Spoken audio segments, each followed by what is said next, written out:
कब तक छुपे रहोगे झूठ की आड़ में, एक दिन तो मिलोगे सच्चाई के बाजार में। जी हां, प्रधानमंत्री नरेंद्र मोदी ने एनडीए की बैठक बुलाई, अपने गठबंधन की बैठक बुलाई।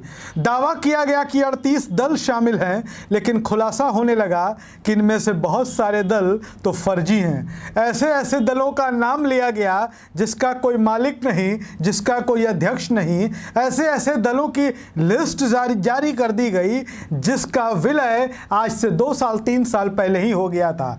खुलासा बड़ा है, खुलासा हो गया है। भारतीय जनता पार्टी का झूठ पकड़ा गया है, फर्जीवाड़ा पकड़ा गया है। लेकिन आखिर ऐसा फर्जीवाड़ा कब तक चलेगा? और यह दावा किया है जनता दल यूनाइटेड ने।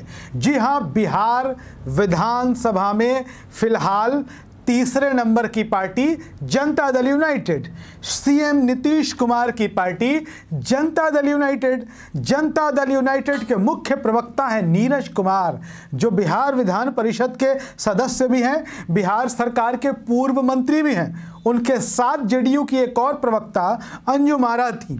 उन्होंने एनडीए की बैठक पर एक प्रेस कॉन्फ्रेंस किया और बहुत सारे तथ्यों को उजागर करके रख दिया।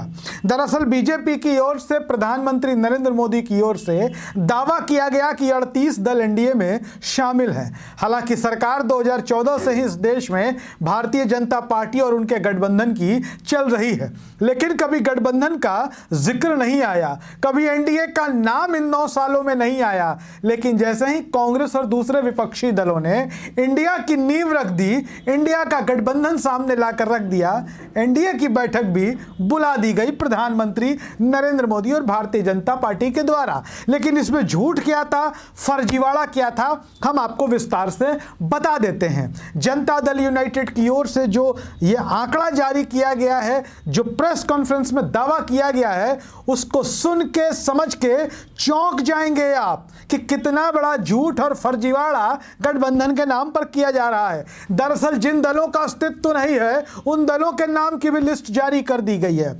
जेडीयू प्रवक्ता नीरज कुमार ने पूछा है कि एनडीए की जो लिस्ट जारी की गई थी उसमें एक जन स्वराज दल का भी, जन स्वराज पार्टी के नाम का भी जिक्र किया गया है। अब भाई, ये जन स्वराज दल कौन सा है? ये जन स्वराज पार्टी क्या है? किसी ने नाम भी सुना है क्या इस पार्टी का? ये पूछा गया है सवाल। और ये कौन सी पार्टी है, इसके अध्यक्ष कौन है? लेकिन ये एनडीए में इसको शामिल होने का दावा कर दिया गया।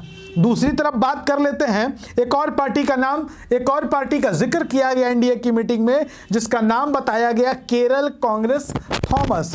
अब बड़ी दिलचस्प बात है कि साल 2021 में ही इस केरल कांग्रेस थॉमस का एक दूसरी पार्टी केरल कांग्रेस जोसेफ में विलय हो चुका है।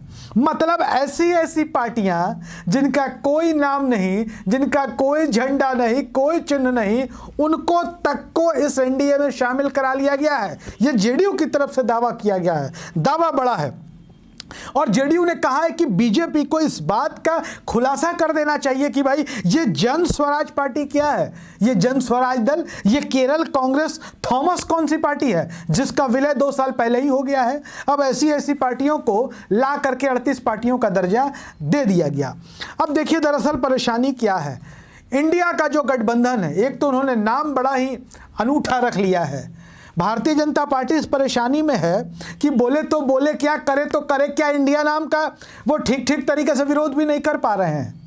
हालांकि शिकायत दर्ज हो गई है, बीजेपी ने नहीं कराया है, लेकिन वकीलों के एक ग्रुप ने करवाया है। उसका क्या होगा हम अपने दूसरे वीडियो में बताएंगे इसके बारे में। लेकिन फिलहाल ये है कि फर्जीवाड़ा पकड़ा गया है और झूठ की पोल खुल गई है इन 38 दलों की। और जनता दल यूनाइटेड ने प्रेस कॉन्फ्रेंस करके जो खुलासा किया है उसका जवाब जाहिर तौर पर भारतीय जनता पार्टी को देना चाहिए, क्योंकि सवाल उनकी विश्वसनीयता का है। सवाल हमारे देश के यशस्वी, ओजस्वी, तेजस्वी और परम प्रतापी माननीय प्रधानमंत्री जी की प्रतिष्ठा से जुड़ा हुआ है, उनकी विश्वसनीयता से जुड़ा हुआ है।